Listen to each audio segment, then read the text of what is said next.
الله ربي والإسلام ديني ومحمد.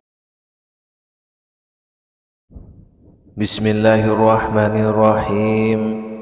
Assalamualaikum warahmatullahi wabarakatuh. Syukur alhamdulillah kita masih bisa berjumpa kembali di channel kajian Islam ini.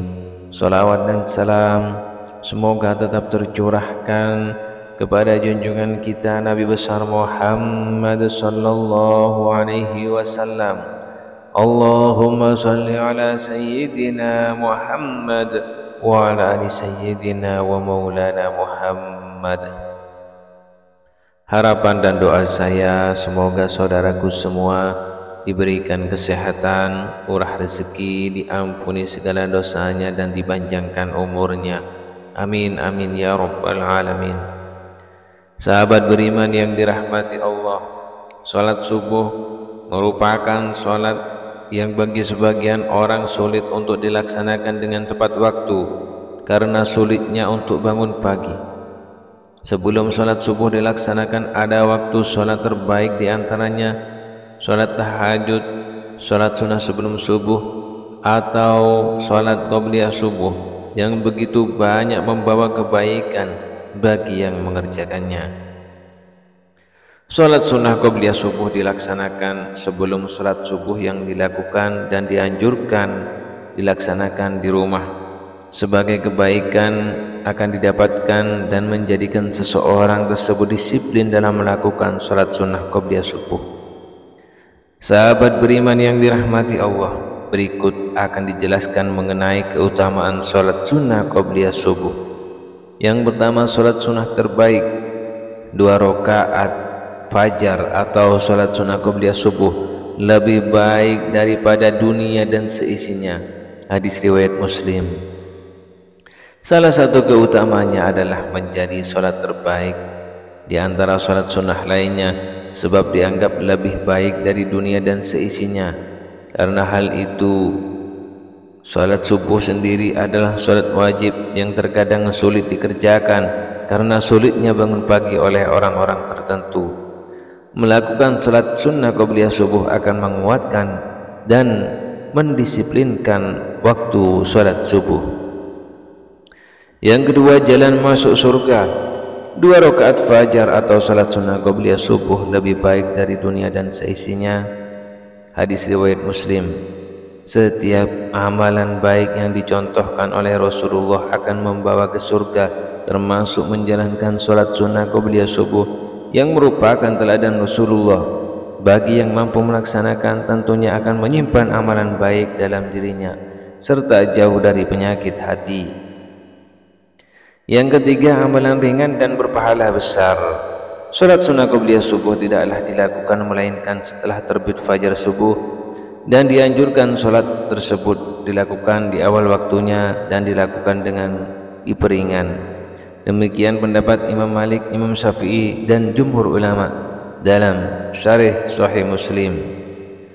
Salat sunnah qobliyah subuh dapat dilakukan oleh siapa saja sebab termasuk salah satu amal ibadah yang ringan untuk dilakukan, namun juga memiliki pahala yang besar sebagaimana amalan penghapus dosa besar.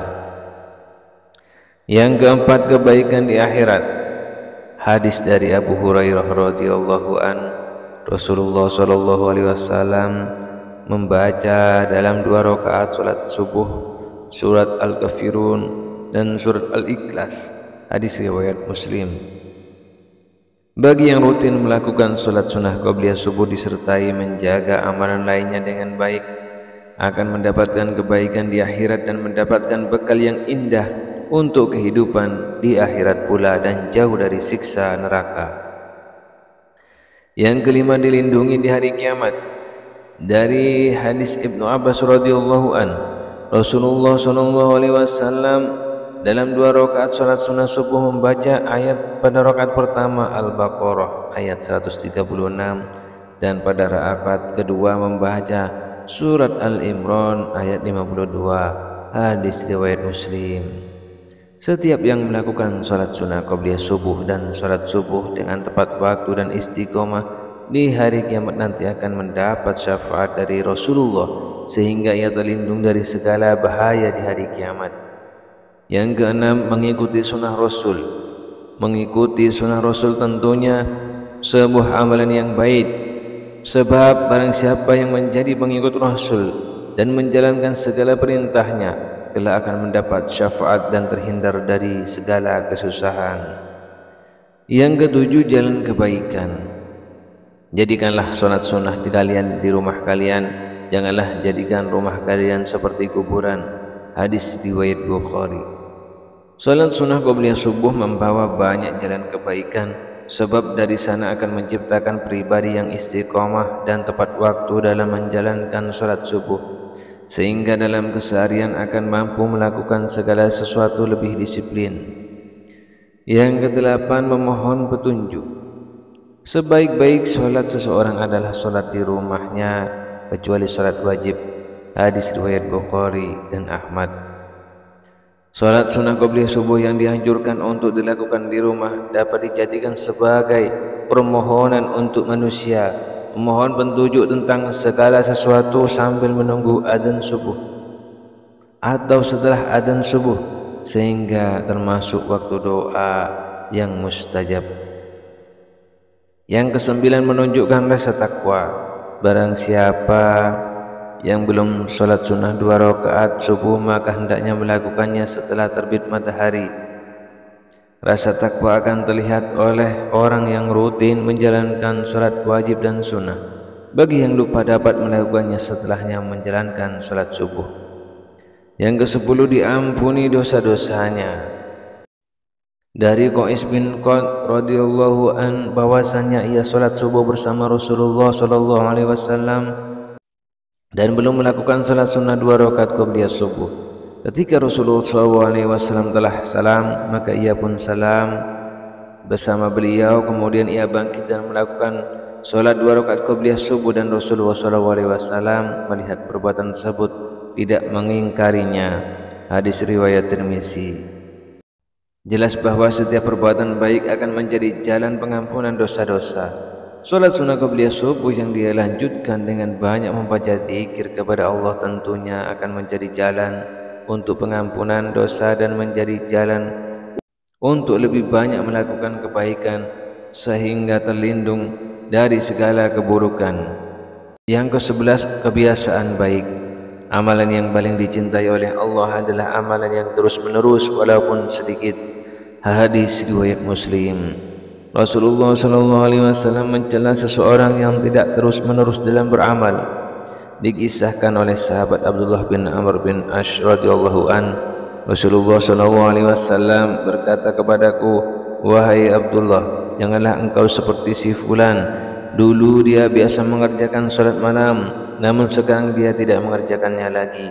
Hadis riwayat Bukhari. Salat sunnah qobliyah subuh akan menjadi seseorang memiliki kebiasaan baik, sebab terbiasa bangun pagi dan melakukan salat tepat waktu. Kita pun menjadi pribadi yang disiplin dengan penuh kebaikan serta memberi contoh pada orang terdekatnya untuk melakukan kebaikan yang sama, sehingga kebaikan akan lebih banyak menular.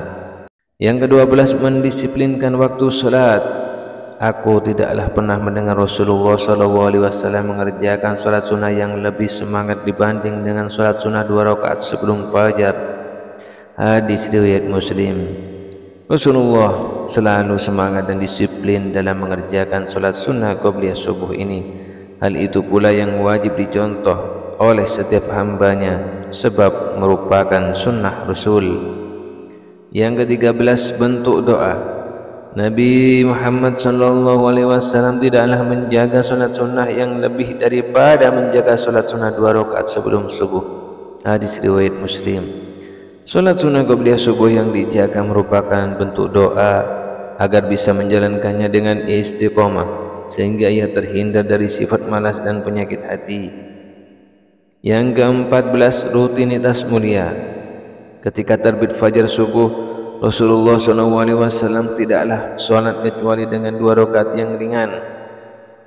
Melakukan sholat sunnah qobliyah subuh adalah rutinitas yang mulia, sebab tidak semua orang mampu melakukannya. Salat sunnah qabliyah subuh dapat mendekatkan kepada setiap kebaikan, seperti disiplin di waktu salat dan terbiasa beraktivitas sejak pagi.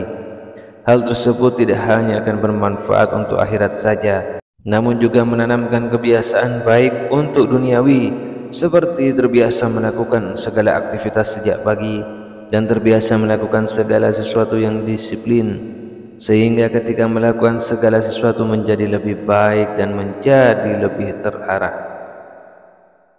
Yang ke-15, teladan Rasulullah. Rasulullah SAW dahulu diam antara adzan muazin hingga salat subuh. Sebelum salat subuh dimulai, beliau didahului dengan 2 rakaat ringan. Rasulullah selalu memberi contoh untuk melakukan salat sunnah qabliyah subuh dan selalu rutin menjalankannya, serta menjadikan hal tersebut sebagai salah satu teladan baik. Hal tersebut yang wajib dicontoh oleh kita semua sebagai umatnya, walaupun dilakukan dengan rakaat yang ringan, namun memiliki keutamaan dan pahala yang begitu besar, serta memiliki berbagai dampak baik bagi kelanjutan salat subuh yang dilakukan dan bagi segala aktivitas lain yang dilakukan. Setiap yang melakukan tentu akan memiliki kebiasaan baik dan menjadi seseorang yang lebih disiplin dan lebih istiqomah dalam beribadah dalam kehidupan sehari-hari. Sahabat kajian Islam yang dirahmati Allah, demikianlah penjelasan 15 keutamaan atau keajaiban salat sunnah subuh, salah satu amalan ringan berpahala besar. Semoga bermanfaat. Akhirul kalam, wassalamualaikum warahmatullahi wabarakatuh.